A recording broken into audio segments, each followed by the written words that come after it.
Praise lord. హల్లెలూయా, హల్లెలూయా, హల్లెలూయా. దేవుని నామానికి మహిమ కలుగును గాక. మీ అందరికీ నా ప్రేమపూర్వక వందనాలు. బాగున్నారా? కృపయు సమాధానం కలుగును గాక.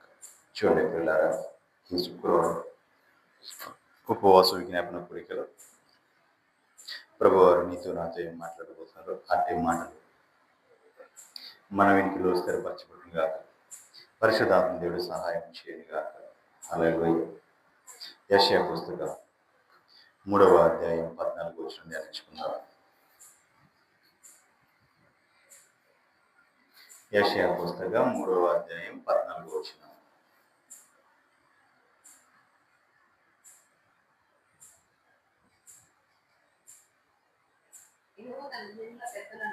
యెహోవా తన జనుల పెద్దలను వారి అధిపతులను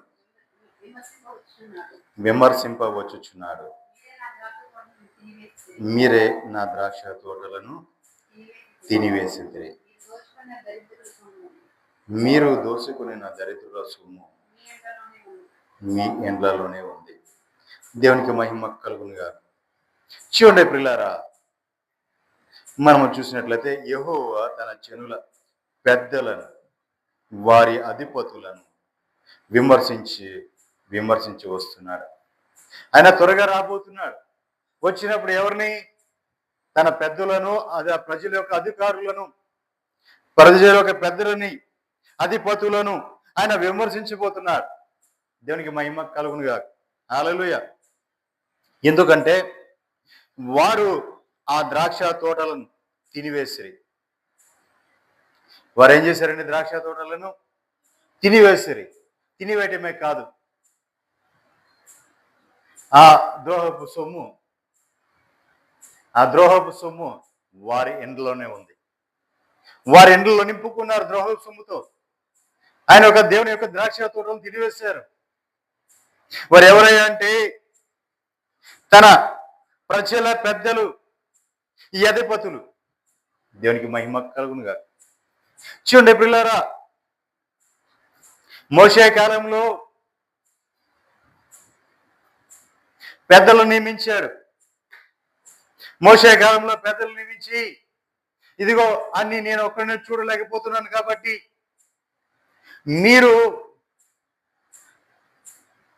నేను చేయాల్సిన మీరు చూడండి, మీ వల్ల కానిది నా దగ్గరికి పంపించండి. ఎక్కడ? ఇశ్రాయేల్ ప్రజల్లో తీర్పులు తీర్చడానికే కానీ, వారికి కలిగిన ఆ గొడవల్ని సరిచేయడానికే కానీ, వారి యొక్క సమస్యల నుంచి వాళ్ళని సమస్యలు తీర్చడానికే కానీ, అన్నిటికీ కూడా ఈ పెద్దల్ని ఏర్పరిచాడు. పెద్దల్ని ఏర్పరిచి, మీరు సమాజంలో ఉన్న వారికి మీరు తీర్పులు తీర్చండి, మీరు మధ్యత్వం చేయండి, వాళ్ళ సమాధాన పరచండి, మీ వలన కానివి ఏమనుంటే నా దగ్గర పంపించండి అని చెప్పి. అంతేకాదు, వారిలో కొంతమంది పెద్దలను ఏర్పరచు. అన్నిటికీ నువ్వు మాట్లాడలేవు కానీ మోషే, వారిలో కొంతమంది వారి గోత్రకర్తల్లో పెద్దలను ఏర్పరచు. వారిని ఏర్పరిచినప్పుడు వారికి మాట్లాడతారు. నేను చెప్పిన మాటలు తీసుకెళ్ళి వారు చెప్తారు అని చెప్పి దేవుడు చెప్పాడు. అంతేకాదు, మోషే కొంతమందిని ఏర్పరిచిన తర్వాత మోషే యొక్క ఆత్మలో వారికి పాలిచ్చాడు దేవుడు. ఒక పాలిచ్చాడు. దేవునికి మహిమ కలుగునుగా. ఏం చేశాడండి?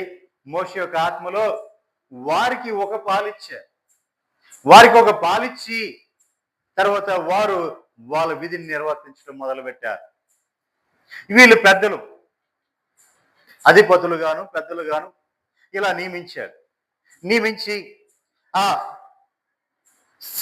సమాజం యొక్క వారిలో ఉన్న ప్రతి ఒక్క ఆ గొడవలకు కానీ, వాళ్ళ యొక్క సమస్యలకు కానీ అన్నీ కూడా వీళ్ళ దగ్గర తీసుకొస్తే వీళ్ళు వాటిని ఏం చేసేవారంటే న్యాయం తీరుస్తూ ఉండేవారు. వారికి న్యాయం తీరుస్తూ ఉండేవారు. అట్లా ఉంటూ వీళ్ళ వల్ల కానివి అధిపతుల దగ్గరికి వెళ్ళే, అధిపతుల వల్ల కానివి మోషే దగ్గరికి వెళ్తూ ఉండే. దేవునికి మహిమ కలుగును గాక. ఈ విధంగా ఇశ్రాయేల్ ప్రజలు నడిపించుకుంటూ వచ్చిన తర్వాత అదే సంఘములో పెద్దలను ఏర్పరచడం ప్రారంభమైంది. అక్కడి నుంచి పెద్దలు అలాగే ఉంటూ వస్తున్నారు. ఆయా సంఘాల్లో కొన్ని సంఘాల్లో చూస్తే పెద్దలు ఉంటారు. అలా ఆ పెద్దలు ఏర్పరచబడ్డారు. దేవునికి మహిమ కలుగునుగా. హల్లెలూయ. చూడండి, సంఖ్యాకాండం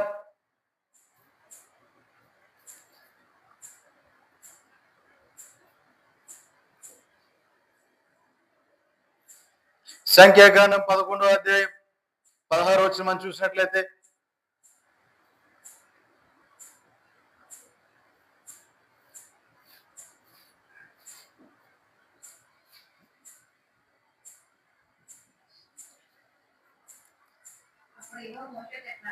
అప్పుడు యెహోవా మోషేతో ఇట్లా, నేను జనులకు పెద్దలనియు అధిపతులనియు నీవు ఎరిగిన ఇశ్రాయేలుల పెద్దల్లో నుండి 70 మంది మనుషులను నా యొద్దకు పోగు చేసి ప్రత్యక్షపు గుడారమునకు వారిని తోడుకొని రమ్ము. 25వ వచనం.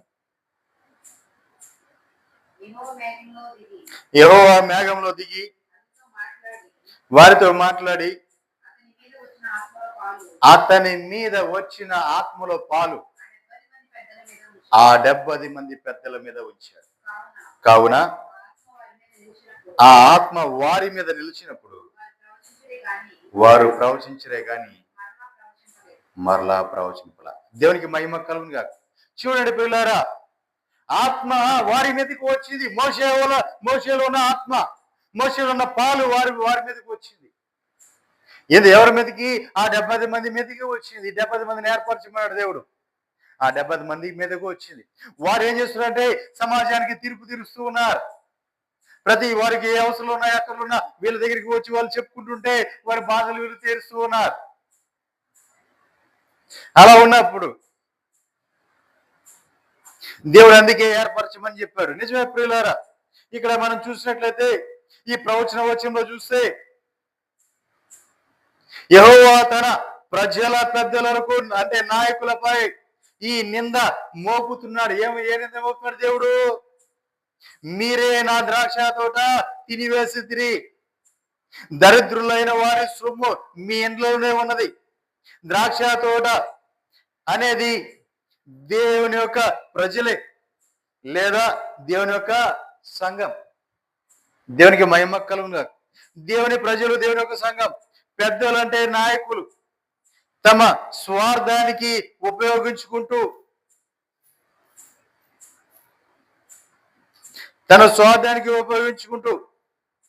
లేదా సంఘం నష్టపరుస్తూ పేదలను దోచుకుని వారి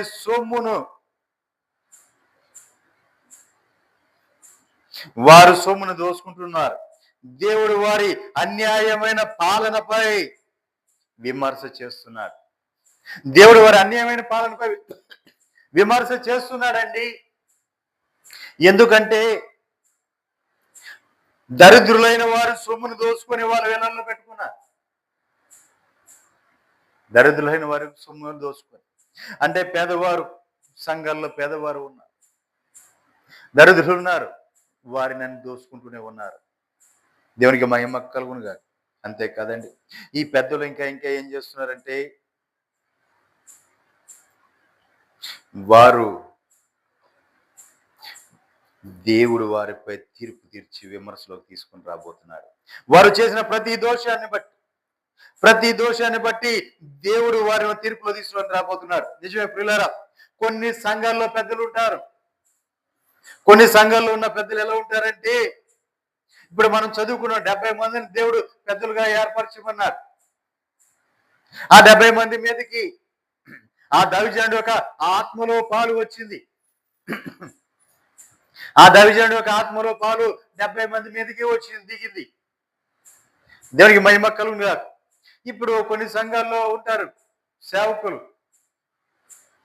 ఈ సేవకుల్ని ఎలా ఉంటదంటే ఆ సంఘంలో ఉన్న ఆ పెద్దలే సమస్తాన్ని జరిపిస్తూ ఉంటారు. సమస్తము కూడా వాళ్ళే జరిపిస్తూ ఆ పెద్దల పరిపాలన ఎక్కువ ఉంటుంది అక్కడ. సేవకుడికి ఏమి అధికారం ఏమి ఉండదు. సేవకుడు ఎలా ఉంటాడయ్యా అంటే ఆయా సంఘాల్లో ఏదో వెళ్ళామా వచ్చామా, కూర్చోమంటే కూర్చో, నుంచోమంటే నుంచో, ఎవరో పెద్దలు అలా ఉంటేనే. ఎందుకని? జీతాలు ఇచ్చేది వారే కదా. ఆయా సంఘాలు పెద్ద సంఘాల్లో ఏం చేస్తుంటారంటే ఈ వీళ్ళే పెద్దలే ఉన్నారు కదా, ఆ వచ్చిన కానుకల్లోంచి తీసి అవన్నీ పోగు చేసి, ఆ కానుకలు అర్పణలన్నీ పోగు చేసి వాటిలోంచి నెలకి ఎవరికి ఎంత జీతం అనేవాళ్ళు. ఆ జీతము వారి ద్వారానే రావాలి. ఏ పని చేసినా ఆ పెద్దలను అడిగే చేయాలి. వాళ్ళు అడగకపోతే వాళ్ళ కోపం వస్తుంది. వాళ్ళు చెప్పిన మాట వినకపోతే కోపం వస్తుంది. ఒకవేళ ఈయన ప్రేరణ కలిగి ఏదైనా వాక్యము చెప్పాడు అనుకోండి, దాంట్లో వాళ్ళకు ఏదైనా తగిలింది అనుకోండి, ఇదిగో నా గురించే చెప్తున్నాడు చూడు, నన్నే అంటావా నీవు, నీ అంతు నేను చూస్తాను. ఎవరండి? పెద్దలు. ఎవరిని? సేవకుని. నీ అంత నేను చూస్తాను. ఇదిగో నువ్వు ఇక్కడ లేకుండా నేను పంపించేస్తా, ఇక నువ్వు ఇక్కడ ఉండడానికి వీలు లేదు. నన్నే అంటావా? అసలు నేను ఎవరు అనుకున్నావు? ఈ సంఘానికి నేను పెద్ద. దేవునికి మహిమ కలుగునుగా. ఈ సంఘానికి నేను పెద్దని. అరే చూడండి, ఎక్కడి నుంచో వచ్చాడు ఉండి, కొన్ని రోజులు ఉండి వెళ్ళిపోయాడు, కొన్ని సంవత్సరాలు ఉండి వెళ్ళిపోతాడు. అలాంటి వాడు మనల్ని అంటాడా? మనం ఇక్కడ లోకల్ స్థిరపడిన వారు మనమే. మనల్ని వచ్చి అంటాడా ఇక్కడ ఉండడానికి వీలు లేదు, నాకు నచ్చలేదు. అయితే నీకు నచ్చలేదా? సరే ఏం చేద్దాం ఇప్పుడు, వెళ్ళిపోదాం, పైన కంప్లైంట్ ఇచ్చేద్దే, ఏదైనా తీసేసి మాకు వేరే వాళ్ళని చెప్దాం, అయిపోయింది అక్కడతో సేవకుడి పని. మరి ఒక సంఘంలోకి వెళ్ళాలి, మరి ఒక గ్రామంలోకి వెళ్ళిపోవాల్సిందే. దేవునికి మహిమ కలుగునుగా. ఇంకా కొన్ని భేదాలు ఉంటాయి. అవి ఏంటంటే ప్రతిదీ కూడా వీళ్ళని అడిగే చేయాలి. ఏ వాక్యం చెప్పాలో కూడా వాళ్ళని అడిగే చేయాలి. ఏం మాట్లాడాలో కూడా వాళ్ళని చేయాలి. ఎక్కడికి వెళ్ళాలన్నా వాళ్ళని అడిగే చేయాలి. అక్కడికి గురుదర్శనకి వెళ్ళాలన్నా, ఆ ఊర్లోకి వెళ్ళాలన్నా, మాట్లాడాలన్నా, ఏది చేయాలన్నా వాళ్ళు పిలిచే చేయాలి. ఏదైనా సంఘ కార్యక్రమంలో ఏ జరగాలన్నా ముందు వారే పూనుకోవాలి, వారే చేయాలి. వారికి ఇష్ట ప్రకారం ఇదిగో ఇలా చేయాలి అంటే ఆ సేవకుడు అలాగే చేయాలి. దేవునికి మహిమ కలుగును కాదు. ఇక్కడ ఎవరి అభిషేకం పనిచేస్తుందండి? ఎవరి ఆత్మ పనిచేస్తుంది? ఎవరి ఆత్మ పనిచేస్తుంది? సేవకుడు యొక్క ఆత్మ ఆ పెద్ద ఎలిమెంట్గా దిగి వచ్చింది. కానీ ఇక్కడ చూస్తే ఈ పెద్దలే సేవకుని కంట్రోల్ చేసి సేవకుని వాళ్ళ స్వాధీనంలో తెచ్చుకుంటున్నారు. వీరు చెప్పినట్టుగా ఆయన వినాలి. అలా వినకపోతే అక్కడ పని చేయడానికి కుదరదు. ఒకవేళ ఈయన ఎదురుకిచ్చి వాళ్ళకి విరోధంగా ఏమైనా చెప్పాడా, ఇక ఆ రోజే. దేవునికి మహిమ కలుగునుగా. నిజమే పిల్లారా, భయంకరమైన పెద్దలు కొన్ని సంఘాలు ఉన్నారు. అంతేకాదు, ఇంకా చెప్పుకుంటూ పోవాలంటే ఆ పెద్దలు ఎంత వస్తుందో సేవకుడి గురించి తెలియదు. ఎంత కానుక వస్తుందో, ఎంత వస్తుందో, రాబడి ఎంత వస్తుందో తెలియదు. నీకెందుకయ్యా, నీ జీతం ఇస్తున్నాముగా అంటారు. ఇక వచ్చిందంతా కూడా ఏం చేస్తున్నాం అంటే బ్యాంకులో వేస్తున్నాము లేదా ట్రస్ట్లో పెడుతున్నాము అంటారు. అది ఏమవుతుందో కూడా సేవకుడు తెలియదు. అసలు వాళ్ళు ఎంత ఖర్చు పెడుతున్నారో, ఎంత వస్తుంది, ఎంత ఉంచుతున్నారో తెలియదు. దేవునికి మహిమ కలుగునుగా.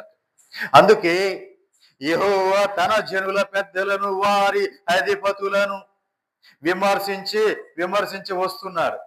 ఎందుకంటే మీరే నా ద్రాక్ష తోటను తినివేసితిరి, దరిద్రుల యొక్క సొమ్మును మీ ఎండలలో చేర్చుకున్నారు. దేవునికి మహిమ కలుగును. ఇలాంటి వాళ్ళు లేరంటారా? ఇలాంటి పెద్దలు లేరా? దేవునికి మహిమ కలుగునుగా. నిజమే పిల్లారా. కొంతమంది ఇంకా కొంచెం ముందుకు అడిగి వేస్తారు. ఇది ఒక బ్యాచ్. ఇంకొక బ్యాచ్ ఏంటంటే వాళ్ళ గురించి గొప్పలు చెప్పాలి. నీవెలా, నువ్వు అంతటోడు, నువ్వు ఎంతటోడు, నిత్యము వాళ్ళ గురించి ఏం చేయాలి? గొప్పలు చెప్తూ ఉండాలి. అలా గొప్పలు చెప్పుకోకుండా ఉన్నాడు అంటే ఆయన అక్కడ ఉండటానికి వీలు లేదు. ఇదిగో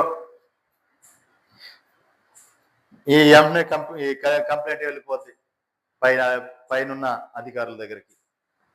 ఇక అక్కడ నుంచి మళ్ళీ నాయన నువ్వు అక్కడ ఉంటే గొడవలు జరుగుతాయి కానీ నువ్వు వేరే ఊరెళ్ళు, నేను అక్కడ పలానా చోట పంపిస్తా. దేవునికి మహిమ కలుగునుగా. ఇలా రకరకాల భేదాలండి. ఇంకా కొంతమంది ఉంటారు ఏంటంటే అమ్మగారికి బాగాలేదనుకోండి, వచ్చి ఆ కూరగాయలు కోసి పెట్టి కొంచెం అవన్నీ పాత్రలన్నీ క్లీన్ చేసి బట్టలు ఉతికి కొంచెం చేసి వెళ్తూ ఉంటారు. ఒకవేళ ఆవిడకి బాగోలేదంటే చేస్తూ ఉంటారు. ఇంట్లో చిన్న పని సహాయం చేస్తుంటారు దైవజనులు కదా అని. ఏదైనా వాక్యంలో వారికి ఒక మాట వెళ్ళింది అనుకోండి, లేదా ఈయనైనా కొంచెం మనసు ఏదైనా బాధ కలిగి ఏదో ఒక మాట అన్నారు అనుకోండి, అదిగో నన్నే అన్నావా, నిన్ను ఇంట్లో ఆ పని చేయలేదా, నీకు అది చేయలేదా, నేను ఇది చేయలేదా, నన్నే అంటావా నీవు అని తిరుగుబడతారు. దేవునికి మహిమ కలుగునుగా. హల్లెలూయా. రకరకాలండి. ఇంకా కొంచెం ముందుకు అదిగో నువ్వు పలానప్పుడు నీకు నేను పని చేసి పెట్టలేదా, నీతో కూడా నేను రాలేదా, నేను అక్కడ తీసుకెళ్లేదా, నువ్వు ఎక్కడికంటే అక్కడికి నీ వెనకాల నేను తిరగలేదా, మరి నన్నే నువ్వు ఏం మాట అంటావా అని రకరకాలుగా రకరకాల మనుషులు రకరకాలు ఆ సేవకుడిని రకరకాల హింసలు పెడుతూ ఉంటారు. దేవునికి మహిమ కలుగునుగా. కారణం ఏంటయ్యా అంటే అక్కడ ఎవరి అభిషేకం పనిచేస్తుంది, అక్కడున్న సంఘంలో ఉన్న పెద్దల అభిషేకం పనిచేస్తుంది, పెద్దల యొక్క ఆత్మ పనిచేస్తుంది. దైవజనుడి యొక్క ఆత్మ ఆ పెద్దల మీదకి రావాలి, దైవజనుడి యొక్క ఆత్మ పెద్దల మీదకి రావాలి. కానీ అక్కడికి వస్తే ఆ దైవజనుడి మీద ఉన్న ఆత్మ కాస్త నీరు గారిపోతూ ఉంటారు, ఇంకా ఇంకా ఇంకా ఇంకా దిశడిపోతూ ఉంటాడు. వీళ్ళు చూస్తే వీళ్ళు పెట్టే బాధలు, వీళ్ళు పెట్టే టార్చర్ చూసి భరించలేని పరిస్థితుల్లోకి వెళ్ళిపోతాడు కదా దైవజనుడు. ఏది చెప్పడానికి ఉండదు, ఏది మాట్లాడడానికి ఉండదు. ఒకవేళ సంఘంలో ఎవరైనా ఇలా అంటున్నారు, పెద్ద ఎవరైనా ఇలా అంటున్నాడు, బాధ పెడుతున్నాడు అని చెప్పి ఇంకొకరు చెప్పారా, ఇంకో 2 పుల్లలు వేసి వారి చెప్పి ఇంకా ఇంకా విరుద్ధులు తయారవుతుంటారు, ఇంకా ఇంకా బాధించబడుతూ ఉంటారు. దేవునికి మహిమ కలుగును కాదు. ఇలాంటి సంఘాలు చాలా ఉన్నాయండి. నిజమే పిల్లారా. అసలు పెద్దలు ఎందుకు నియమించారు? పెద్దల యొక్క పాత్ర ఏంటి?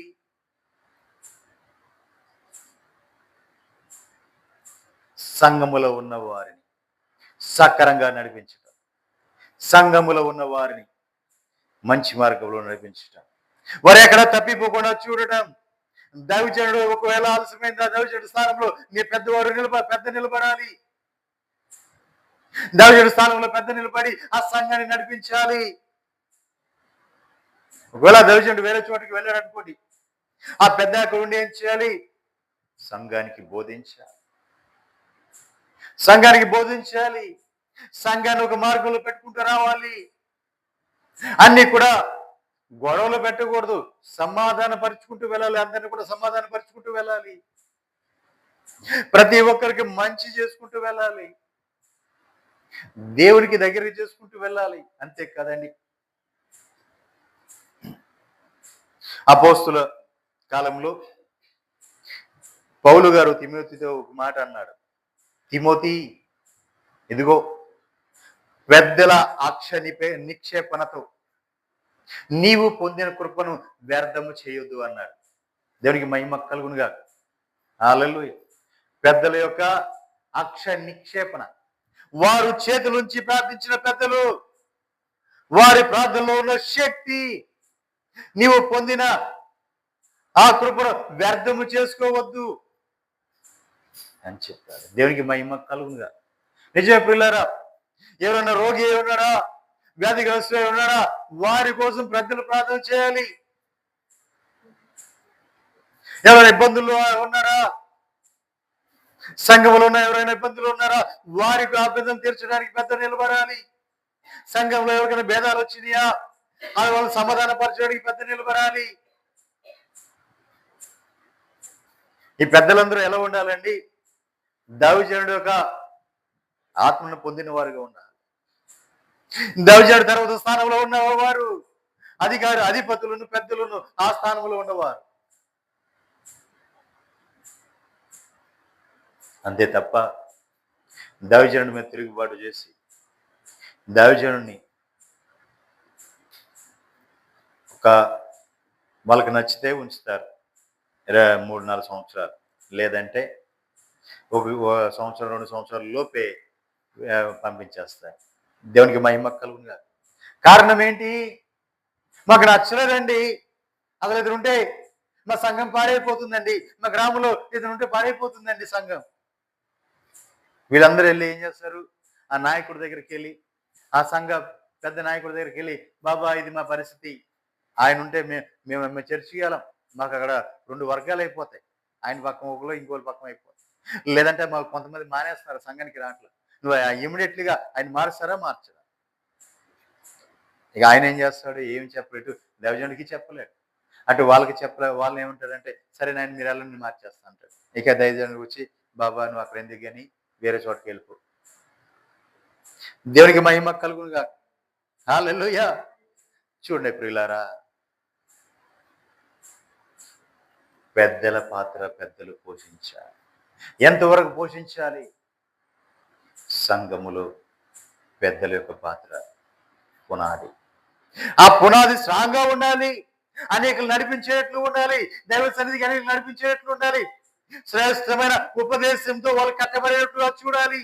అయ్యా ఇదిగో వారు ఇలా తప్పిపోతున్నారయ్యా, ఇదిగో ఈ మార్గం కూడా వెళ్తున్నారు, మేము వాళ్ళని సరి చేస్తున్నారు, కానీ మీరు కూడా ఆ మార్గం నుంచి వాళ్ళని విడిపించడానికి మీరు కూడా వారితో మాట్లాడండి. దైవజనుడి దగ్గరికి వచ్చి, దైవజనుడా వారు తప్పిపోతున్నారయ్యా, వారు తప్పిపోతున్నారు, మా మాట వినట్లేదు, మేము 10 సార్లు చెప్పినా 10 మార్లు చెప్పినా వారు ఇంకా తప్పిపోతున్నారు, ఒకసారి మీరు మాట్లాడండి అని చెప్పి దైవజనుడి దగ్గర తీసుకురావాలి. అంతేకాదు నైనా నువ్వు దైవజనుడి దగ్గరికి రా, దైవజనుడు నీకు ఉపదేశం చేస్తాడు, నువ్వు దాంట్లో కట్టబడు. ఎందుకు తప్పిపోతున్నావు? ఎందుకు దేవుని దూరం అయిపోతున్నావు? ఎందుకు సంఘానికి దూరం అయిపోతున్నావు అని పెద్దలు దైవజనుడి దగ్గర తీసుకుంటావు. ఎందుకంటే అభిషేక్తుడు కాబట్టి, ఆత్మ అభిషేక్తుడు కాబట్టి అతని దగ్గర తీసుకుంటావు. దేవునికి మహిమ కలుగు. ఏం చేస్తాడు? ఉపదేశం.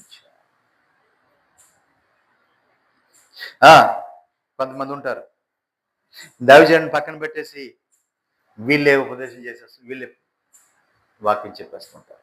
ఆయన అక్కడ కూర్చొని ఉంటాడు, వీళ్ళే చెప్పి వీళ్ళే మాట్లాడుతుంటారు. ఇక ఆయన స్థానం ఎవరు? ఆయనకి ఈ చోటు ఎవరు?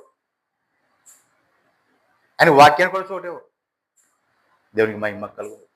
కొంతమంది ఉంటారు, మాకు పాట ఇవ్వలేదని అలిగేవారు, మా పేరు చెప్పలేదని అలిగేవారు, మమ్మల్ని చిన్న చూపు చూస్తున్నాడు అంటే మాతో మాట్లాడలేదు, అదిగో వాళ్ళతోనే మాట్లాడతారు, వాళ్ళతోనే ఎక్కువ మాట్లాడతారు, మాతో మాట్లాడలేదు అనే వాళ్ళు ఉంటారు.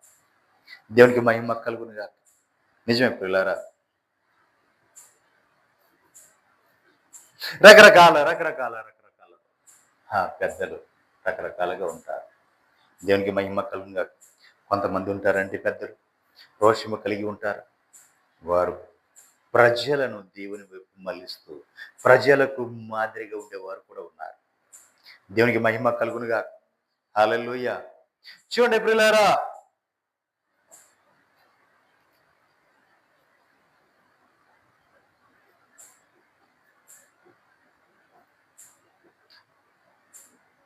సంఖ్యాకాండం 3వ అధ్యాయం 11వ వచనం చూసినట్లయితే,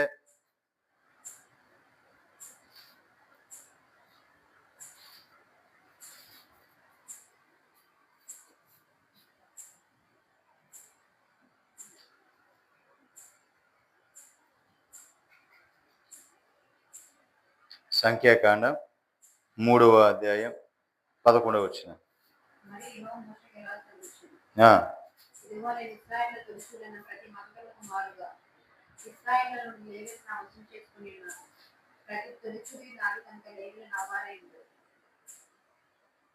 దేవునికి మహిమ కలుగునుగా. చూసారా, ఇశ్రాయేలులో లేవీలు ప్రతి తొలిచూడు కూడా నాది, వారు నా వారై ఉంటారు, నా సేవ చేయని వారు లేవీలు. మరి అలాంటి లేవీల మీదే ఆ కాలంలోని దాతాను అభిరాములు తిరగబడ్డారే, అహరోను మీద మోషే మీద తిరగబడ్డారే. అహరోనుని ఎన్నుకున్నాడు దేవుడు. మరి వీళ్ళు తిరగబడ్డే, నువ్వే దేవునికి నైవేద్యం అర్పించాలా, నువ్వే ఆరాధన చేయాలా, నువ్వే యాజకత్వం చేయాలా, మేము చేయకూడదా, మా హక్కు లేదా, నీకే దేవుడా, మాకు దేవుడు కాదా? దేవునికి మహిమ కలుగును కాదు. నిజమే ప్రియులారా, తిరుగుబాటు అప్పుడే జరిగింది. తిరుగుబాటు ఎవరు వాళ్ళు? వారు పెద్దలేనండి. దాతాము అభిరాములు పెద్దలే. అహరోను మీద తిరుగుబాటు చేసిన వారు. దేవునికి మహిమ కలుగునుగా. చూడండి, నిర్గమకాండ 3వ అధ్యాయం 11 వచ్చిన.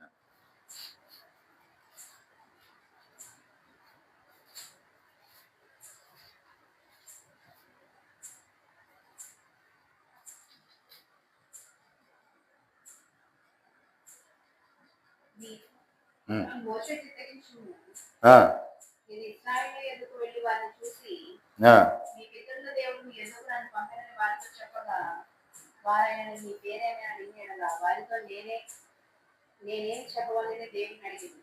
అందుకు దేవుడు, నేను ఉన్నవాడును అనువాడును ఉన్నాను మోషేతో చెప్పాను.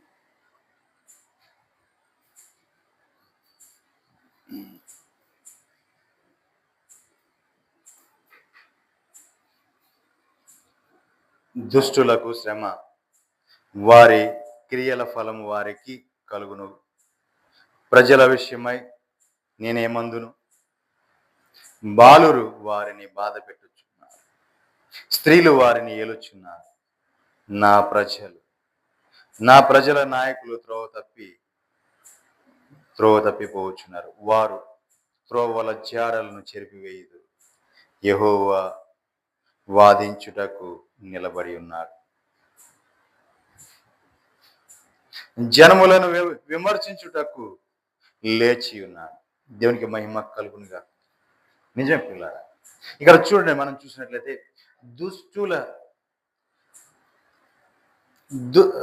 దుష్టులకు శ్రమ, ఎందుకంటే వారి క్రియల ఫలము వారికి కలుగును. ప్రజల బలి విషయమై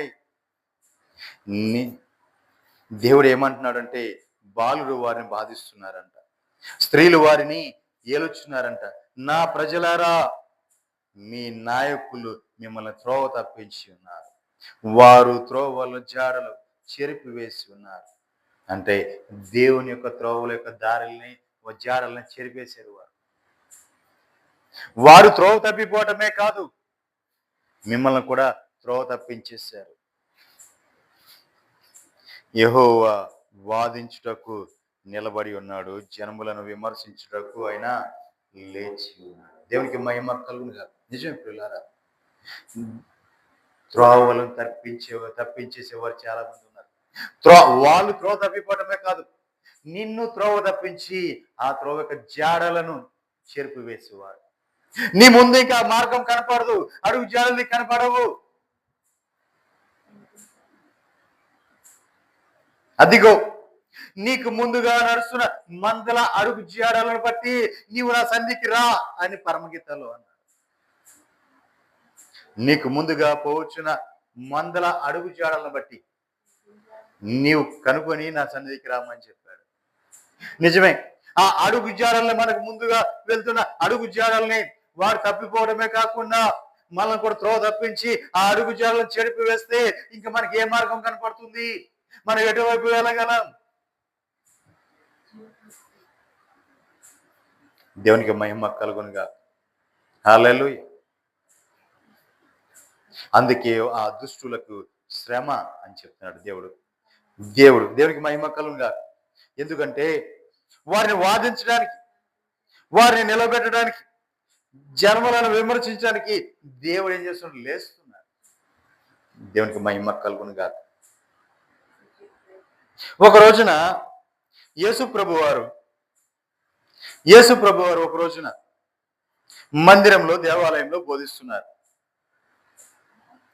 ఆయన బోధిస్తుండగా ప్రధాన యాజకులు ప్రధాన యాజకులను ప్రజల పెద్దలను ఆయన వద్దకు వచ్చి ఏ అధికారం చొప్పున ఈ కార్యములు నీవు చేయుచున్నావని, ఏ అధికారము చెప్పు, ఈ అధికారం నీకు ఎవరిచ్చానని యేసు ప్రభుని అడిగేశారండి. దేవునికి మహిమ కలుగును. ఎవరండి వారు? శాస్త్రులను పెద్దలు వెళ్ళిపోయి యేసు ప్రభు వారు మందిరంలో కూర్చున్నారు. ఆయన మందిరంలో కూర్చుని బోధిస్తూ ఉన్నారు. బోధిస్తూ ఉంటే ఆయన పట్టుకొని ఆయన దగ్గరికి వెళ్ళిపోయి అడుగుతున్నారు వీళ్ళు, ఇదిగో నువ్వు ఏ అధికారం చొప్పున ఈ కార్యాలు చేస్తున్నావు? ఏ అధికారం చొప్పున ఈ స్వస్థతలు చేస్తున్నావు? ఏ అధికారం చొప్పున? అసలు నీకు ఈ అధికారం ఇచ్చింది ఎవరు? దేవునికి మహిమ కలుగు. చూసారా పిల్లరా, దేవుణ్ణే అడుగుతున్నారండి పెద్దలు. దేవుని మందిరంలోకి వెళ్ళాడు ప్రభువారు. అయితే అక్కడ ఉన్న రోగులను స్వస్థపరుస్తున్నారు, అక్కడ బలహీనులను స్వస్థపరుస్తున్నారు. దేవునికి మహిమ కలుగును గాక. బలహీనులను రోగులను స్వస్థపరుస్తుంటే అసలు నువ్వు ఏ అధికారము చొప్పున ఈ కార్యం చేస్తున్నావు అడుగుతున్నా. అసలు ఈ అధికారం ఇచ్చింది నీకెవడు అని అడుగుతున్నా. దేవునికి మహిమ కలుగును గాక. చూడండి పిల్లారా, ఎంత దౌర్భాగ్యమైన పరిస్థితి చూశారు, ఎంత దౌర్భాగ్యమైన పరిస్థితి చూశారు. దేవాతి దేవులు వారే కనికరపడి ఆ రోగులను స్వస్థపరుస్తుంటే అక్కడ ఉన్న పెద్దలు, ఆ ప్రధాన యాజకులు వాళ్ళు వచ్చి అసలు ఈ అధికారం ఇచ్చింది ఎవరు?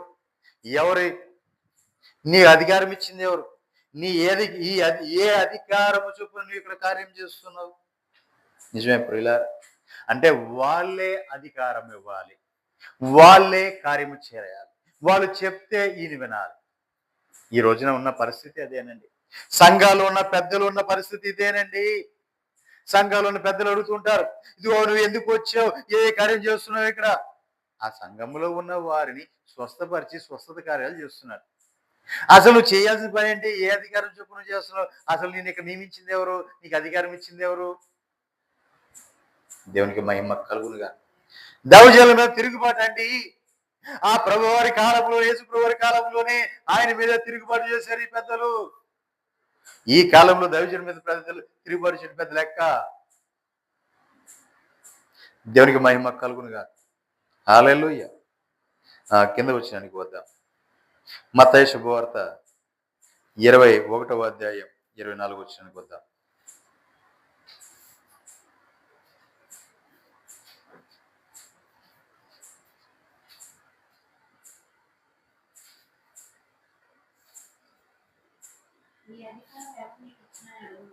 ఈ అధికారం ఎవరు నీకు ఇచ్చిన అడుగుగా యేసు, నేను మిమ్మల్ని ఒక మాట అడుగుతాను, అది మీరు నాతో చెప్పిన ఎడల నేను ఏ అధికారం వలన ఈ కార్యములు చేస్తున్నానో అది మీతో చెప్తాను.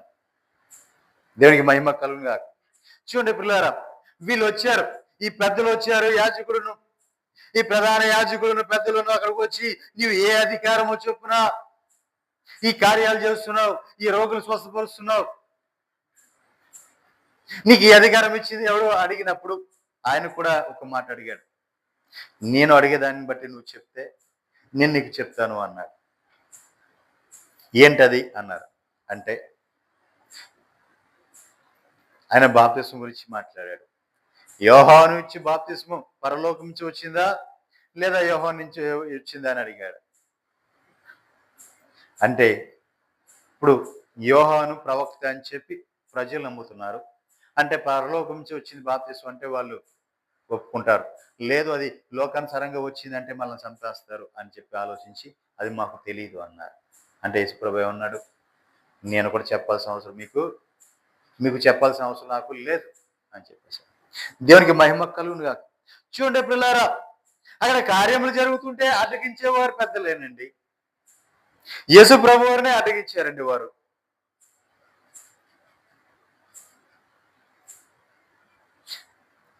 అదే మత్తయి శుభవార్త 23 చూస్తే యేసు ప్రభు వారు వారి గురించి ఒక మాట మాట్లాడాడు.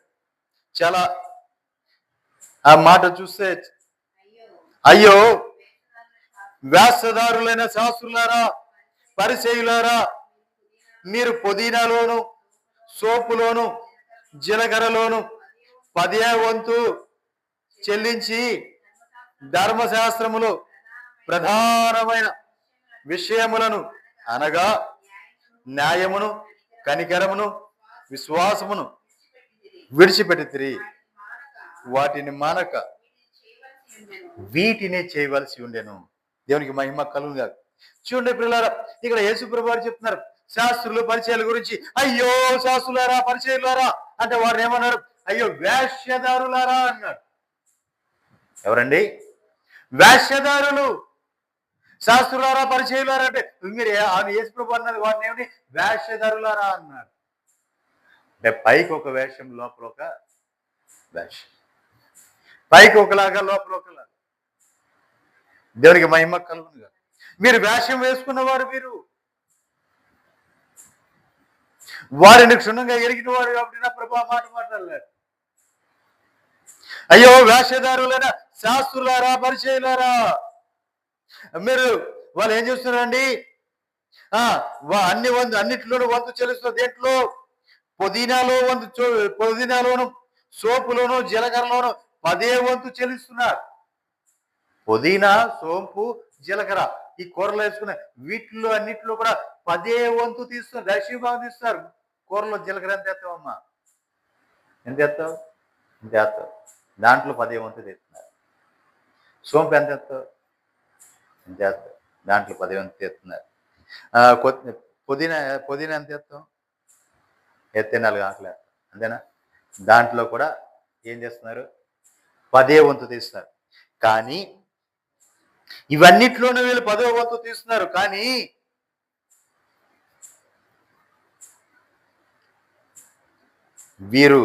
వీరిలో లేనిది ఏంటంటే న్యాయమును, కనికరమును, విశ్వాసమును విడిచిపెట్టేశారు. ఏమి లేదండి వీళ్ళు? న్యాయము లేదు, కనికరము లేదు, విశ్వాసము లేదు. దేవునికి మహిమ కలుగును గాక. న్యాయము, కనికరము, విశ్వాసము లేదు. కానీ పుదీనాలో 10వ వంతు తీస్తున్నారు, జీలకర్రలో 10వ వంతు తీస్తున్నారు, సోంపులో 10వ వంతు తీస్తున్నారు. అందుకే నా ప్రభు అన్నాడు ఏమని? వేషధారులారా, వేషధారుల శాస్త్రులారా, పరిచయులారా అన్నాడు. వారు ఎవరండి? శాస్త్రులు, పరిచయులు, పెద్దలు. దేవునికి మహిమ కలుగును గాక. వేషధారులతో వాళ్ళని పోల్చాడండి దేవుడు. ఎందుకంటే వారిలో విశ్వాసం విడిచిపెట్టేశారు. ధర్మశాస్త్రంలో ప్రధానమైన విషయములు అనగా న్యాయమును, కనికరమును, విశ్వాసమును వాళ్ళు విడిచిపెట్టేసి. కానీ ప్రభు ఏమంటున్నాడు? వాళ్ళు ముందు చెప్పారా? ఏది? పుదీనాలోను, సోంపులోను, జీలకర్రలోను 10వ వంతు చెల్లించి అన్నారే. ఇది ఆయన ఏమంటున్నాడు? వాటిని మానక, ఏటిని? వారు తీయాల్సిన 10వ వంతు భాగాన్ని మానక వీటిని కూడా చేయవాలని చెప్పాడు. ఇవాటిని న్యాయమును, కనికరమును, విశ్వాసమును వీటిని కూడా విడిచిపెట్టకుండా వాటిని మానక వీటిని చెయ్యాలి. దేవునికి మహిమ కలుగును గాక. అందులైన మార్గదర్శకులు అంటే మార్గాన్ని చూపించేవారు. వారే గుడ్డివారైతే నీకు మార్గాన్ని ఏం చూపిస్తారు? నా ప్రభు మాట్లాడిన మాట అండి. అందులైన మార్గదర్శకులారా అన్నారు. మార్గదర్శి అంటే మార్గాన్ని చూపించేవారు. ఇది ఏ త్రోవ, ఈ త్రోవ గుండా నువ్వు నడు అని మార్గాన్ని చూపించేవాడు. వారు గుడ్డివాడైతే ఇక నీకు మార్గాన్ని ఏం చూపిస్తాడు? ఆ పెద్ద గుడ్డివాడైతే ఇక నిన్ను ఎక్కడికి నడిపిస్తాడు? దేవునికి మహిమ కలుగునుగా. హల్లెలూయా. అంతేకాదండి, ఇంకా ఆయన ఒక మాట అన్నాడు. ఏమని?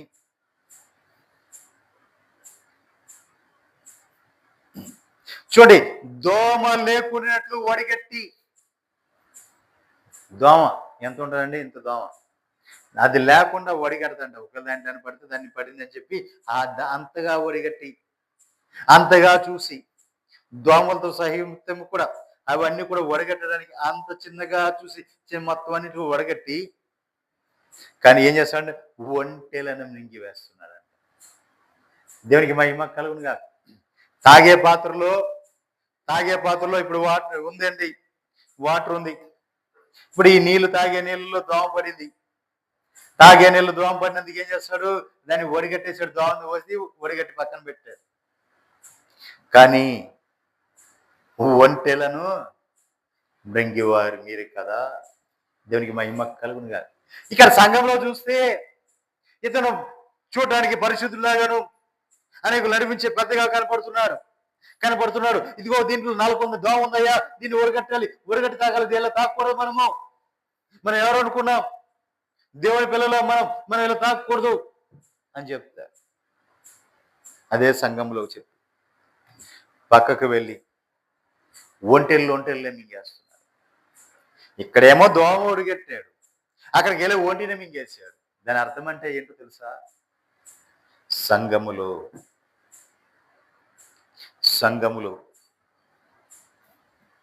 వీరు దరిద్రుల సొమ్ము మింగుతున్నవా? సంఘములో ఉన్న దేవుని యొక్క సొమ్మును మింగుతున్నవా?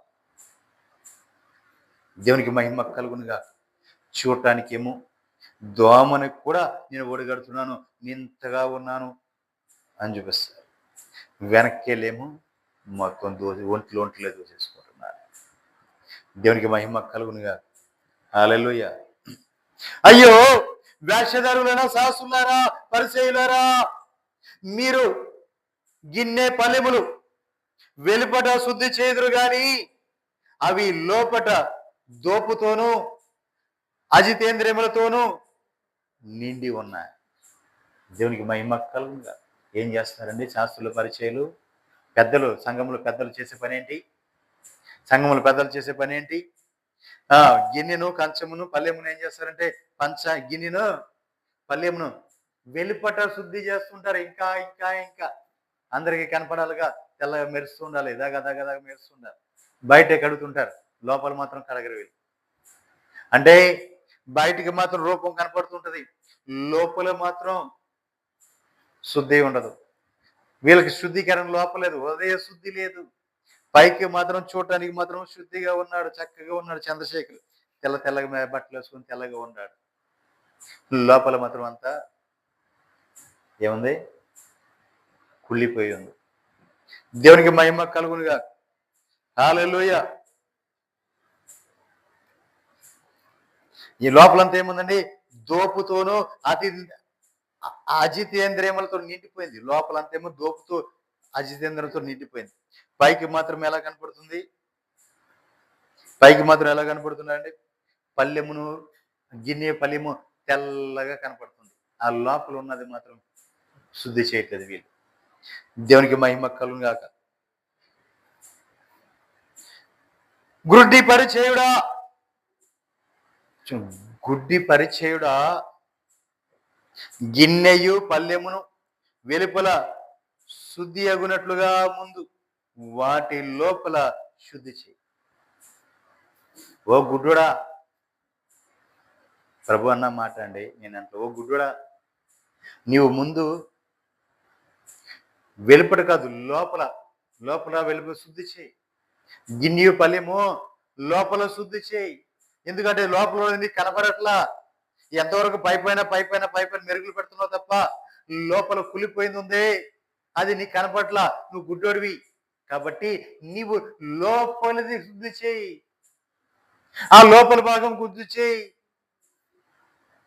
దేవునికి మహిమ కలుగునుగా. హల్లెలూయా.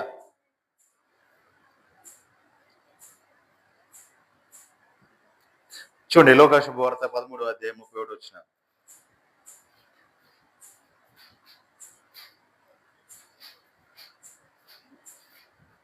దేవుడు ఒక రోజున మందిరంలో ఉన్నాడండి.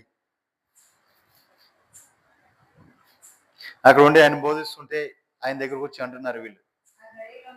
ఆ గడిలోనే కొందరు పరిసయ్యులు వచ్చి, నీవెక్కడ ఉండే బయలుదేరి పొమ్ము, ఏ రోజు నిన్ను చంపగోరుచున్నారని ఆయనతో చెప్పగా, ఆయన వారిని చూసి మీరు వెళ్ళి ఆ నక్కతో ఎలాగో చెప్పు. చూడండి ప్రియులారా, అసలు చూడండి యేసుప్రభు వారు ఆ పదజాలం అక్కడికి వచ్చి కొంతమంది వచ్చారు. వచ్చి ఇదిగో అయ్యా యేసుప్రభా, నువ్వు ఇక్కడ ఉన్నావు కదా, నువ్వు ఇక్కడి నుంచి వెళ్ళిపో, అర్జెంట్కి వెళ్ళిపో. ఎందుకంటే హేరోదు నిన్ను చంపాలని చూస్తున్నాడు. హేరోదు నిన్ను చంపాలని చూస్తున్నాడు కాబట్టి నువ్వు ఇక్కడ ఉండొద్దు, నువ్వు ఇక్కడ ఉండని హేరోదు తెలిసిపోయిందంటే వచ్చి నిన్ను పట్టుకుని వెళ్ళిపో చంపేస్తాడు, నువ్వు వెళ్ళిపో అంటుంటే ఆయన అంటున్నాడు కదా, ఆ నక్కతో ఇలాగూ చెప్పుము, ఆ నక్కతో ఇలాగూ చెప్పుము, ఇదిగో నేడును రేపును నేను దయ్యములను వెలగొట్టుచు రోగులను స్వస్థపరచుచు ఉండి మూడవ దినమున పూర్ణ సిద్ధి పొందేదను. అయినను నేడు రేపు ఎల్లుండి నా త్రోవను నేను పోవచ్చుండగా. దేవునికి మహిమ కలుగును గాక. నేడు రేపు ఎల్లుండి నా త్రోవ నేను వెళ్ళిపోవాలి. నేను ఇదిగో ఈ రోజు రేపు కూడా ఇక్కడే ఉండి రోగులను స్వస్థపరుస్తా, వారికి నేను బోధిస్తా, నేను ఇక్కడే ఉంటా. దేవునికి మహిమ కలుగును గాక. చూడండి ఎందుకు ఈయన వారిని అక్కడి నుంచి వెళ్ళిపోమన్నారా అంటే, ఆయన చేస్తున్న కార్యములు, ఆయన మీద అసూయ, వీళ్ళు చేయలేరు, వీళ్ళు ఏడవలేరు, కానీ చేస్తున్న వాడి మీద మాత్రం ఏడుస్తూ ఉంటారు. దేవునికి మహిమ కలుగును గాక. వీళ్ళలో జీవం లేదు, వీళ్ళు తప్పిపోయిన వారు, కానీ జీవాధిపతి ఆయన చేస్తున్న కార్యములు చూసి తట్టుకోలేక ఆయన మీద ఈర్ష్య చెందుతున్నారు, అసూయ పడుతున్నారు.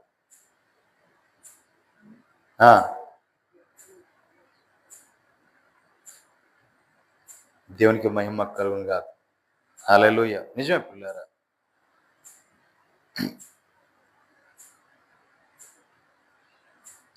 గొర్రెలు దొడ్లో ద్వారము ద్వారా ప్రవేశించేవాడు,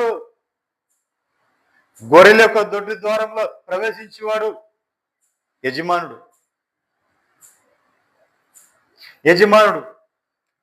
దొడ్డి ద్వారం ద్వారా వచ్చేవాడు, గుమ్మం ద్వారా లోపల గొర్రెల దగ్గరికి వెళ్ళేవాడు. మరి గోడదూకి వెళ్ళేవాడు, ఆటదారిలో వెళ్ళేవాడు వాడెవడు? దొంగయు దోచుకునేవాడునై ఉన్నాడు. దేవునికి మహిమ కలుగును గాక. దొంగయు దోచుకునేవాడే ఉన్నాడు.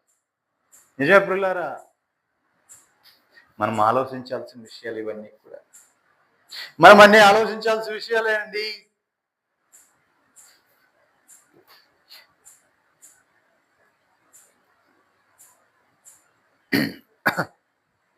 చూడండి మొదటి తిమోతి పత్రిక 3వ అధ్యాయం 1వ వచనం నుంచి వద్దాం. ఎవరైనా అధ్యక్షుడి పదవి ఆశించాలంటే అట్టివాడు దొడ్డి పనిని అపేక్షించున్నవాడు అనుమాట నమ్మదగినది. చూడండి, ఎవరైనా అధ్యక్షుడు నాయకుడుగా, ఎవరైనా సంఘానికి నాయకుడుగా అంటే సంఘాన్ని పెద్దగా ఉండాలంటే, సంఘ కాపరిగా కాదు, పెద్దగా ఉండాలంటే, సంఘ పెద్దగా ఉండాలంటే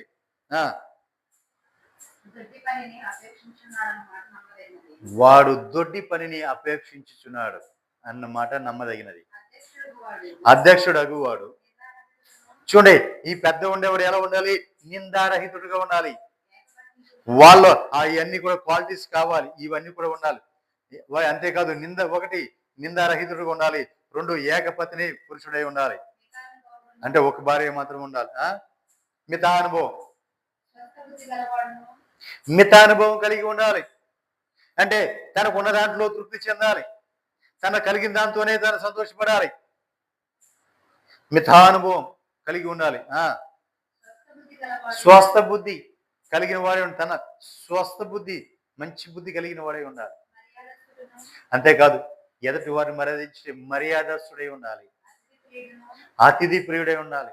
సంఘములో ఉన్న వారిని అందరిని మర్యాదతో చూసుకుంటూ ఉండాలి, గౌరవిస్తూ ఉండాలి, అతిథి ప్రియుడై ఉండాలి. కొత్తగా వచ్చిన వాళ్ళని చేర్చుకోవడానికి, వాళ్ళు పరామర్శించడానికి, వారితో మాట్లాడడానికి అతిథి ప్రియుడై ఉండాలి. ఆ బోధింపదగిన వాడునై అంతేకాదు సంఘములో బోధించగలిగిన వాడై ఉండాలి.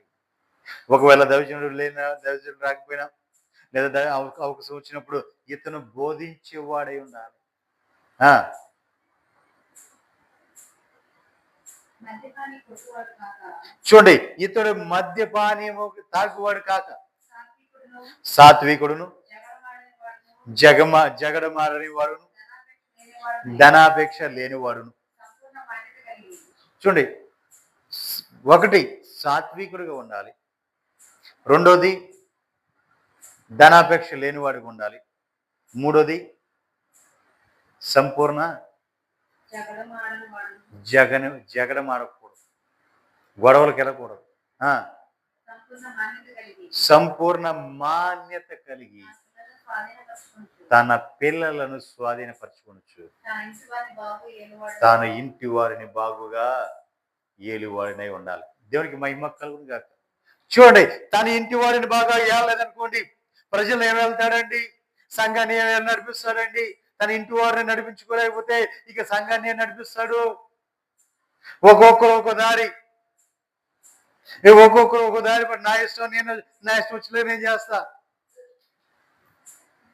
అని చెప్పి తనకున్న పిల్లలందరూ కూడా తనకి ఇష్టం వచ్చినట్లుగా ఉన్నారనుకోండి, తన తన ఇంటి వారిని బాగా ఎక్కడ నడిపిస్తాడు? నడిపించలేడు. తన ఇంటి వారిని అందరూ కూడా ఒక మార్గంలో నడిపించేవాడై ఉంటేనే సంఘాన్ని నడిపించగలుగుతాడు. దేవునికి మహిమ కలుగునుగా. తన ఇంట్లో ఉండేవారు అందరూ కూడా ఎవరి దారి వారిదే అనుకున్నారనుకోండి, వారినే నడిపించినోడు మరి సంఘాన్ని నడిపిస్తాడండి. కాబట్టి తన ఇంటి వారిని బాగుగా నడిపించి వాడే ఉండాలి.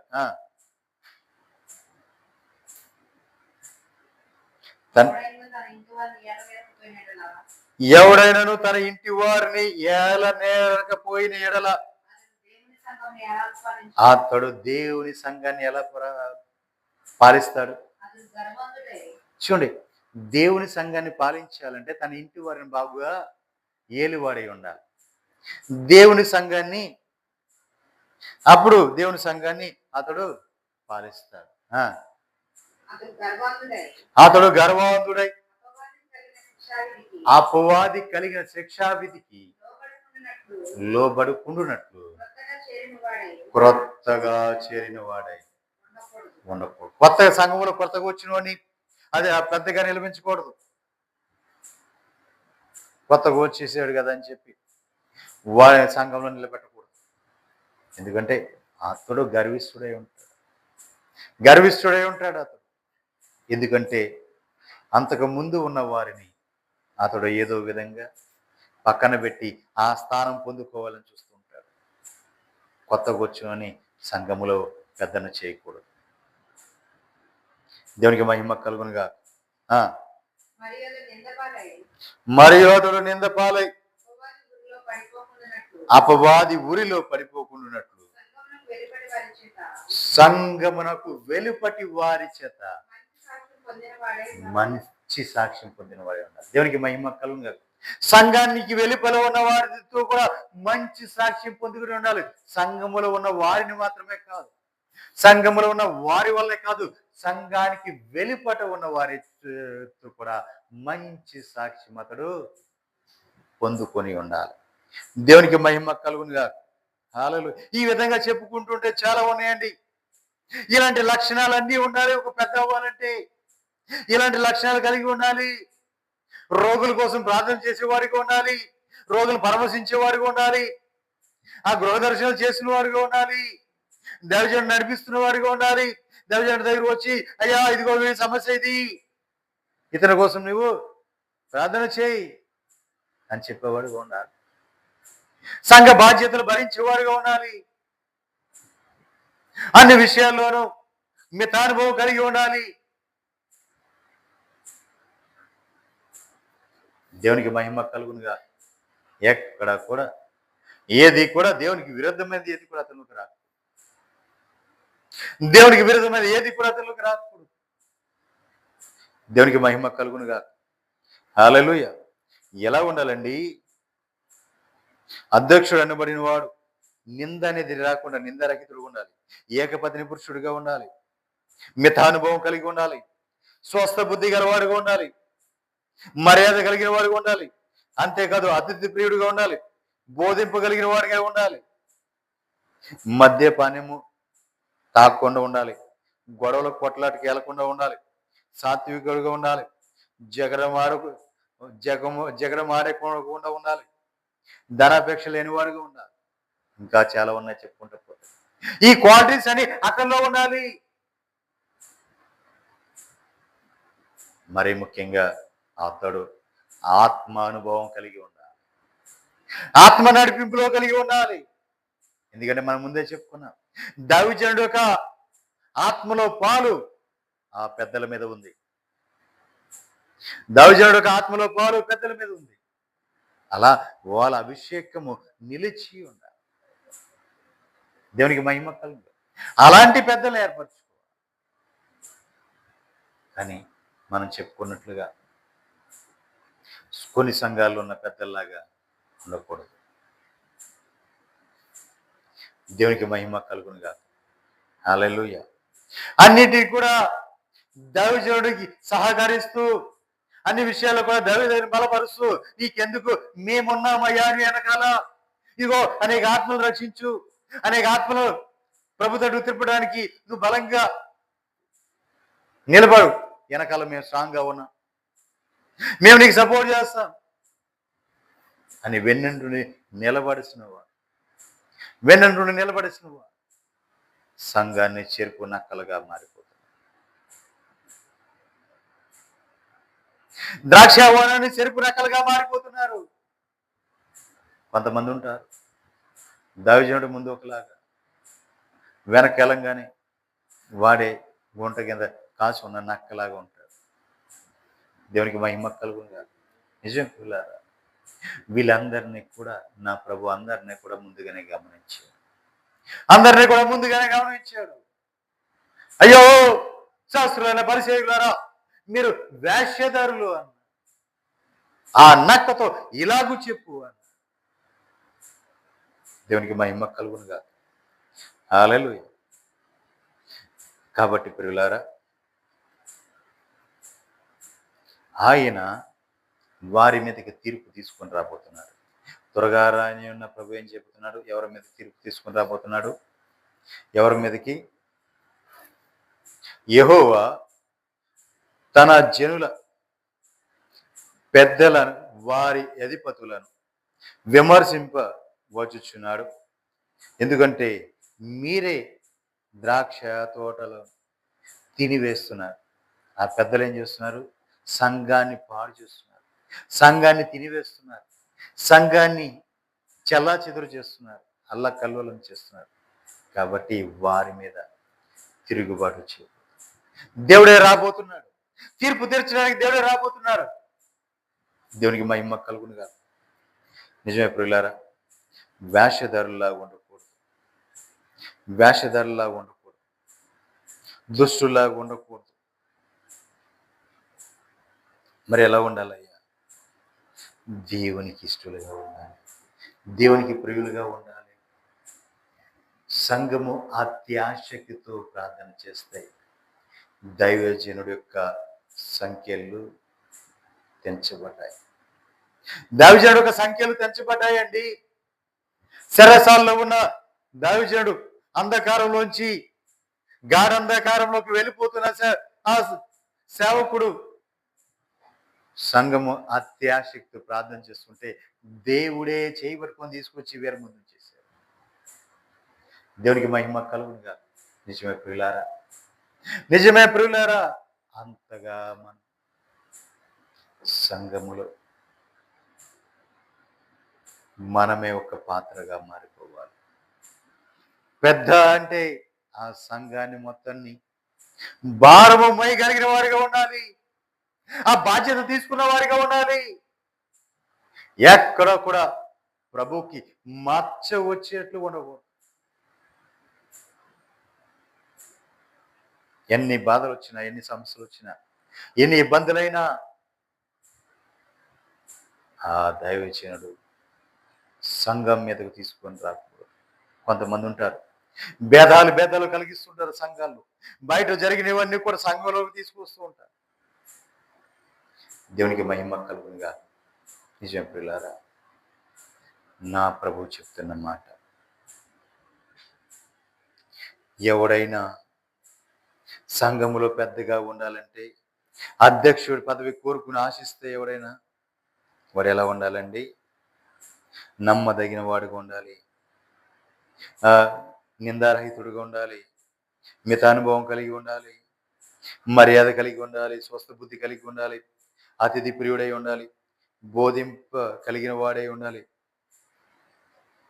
మద్యపానం కానీ కొట్టుడు కానీ లేని వాడుగా ఉండాలి, సాత్వికుడై ఉండాలి, జగలమాడు వాడుగా ఉండకూడదు, జగడమాడని వాడుగా ఉండాలి, ధనాపేక్ష లేని వాడుగా ఉండాలి. దేవునికి మహిమ కలుగును కాదు.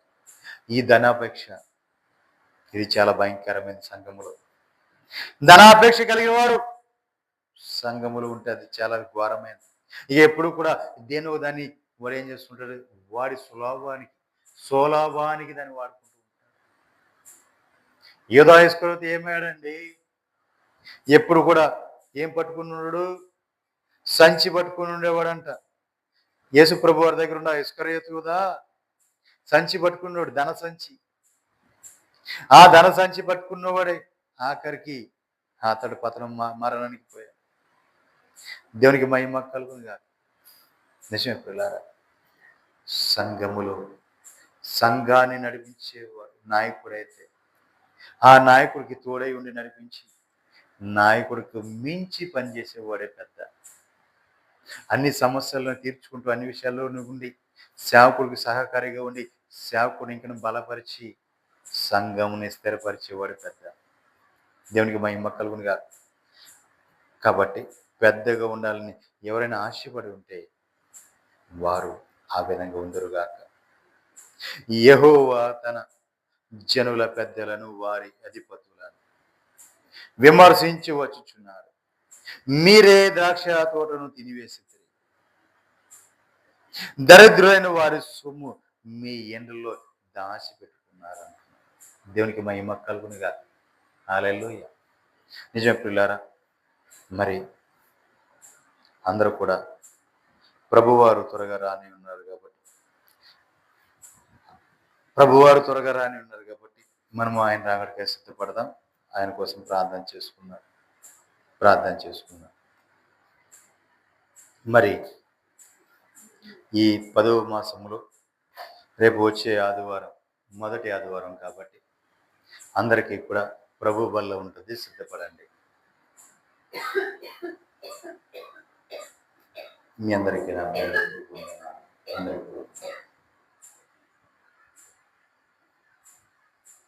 ప్రార్థన చేసుకుందాం.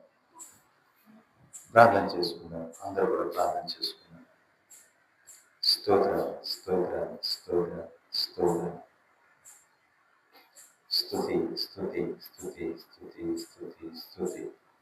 స్తోత్రం చెల్లించుకుంటాం. తండ్రి నీకే వేలాది స్తోత్రం.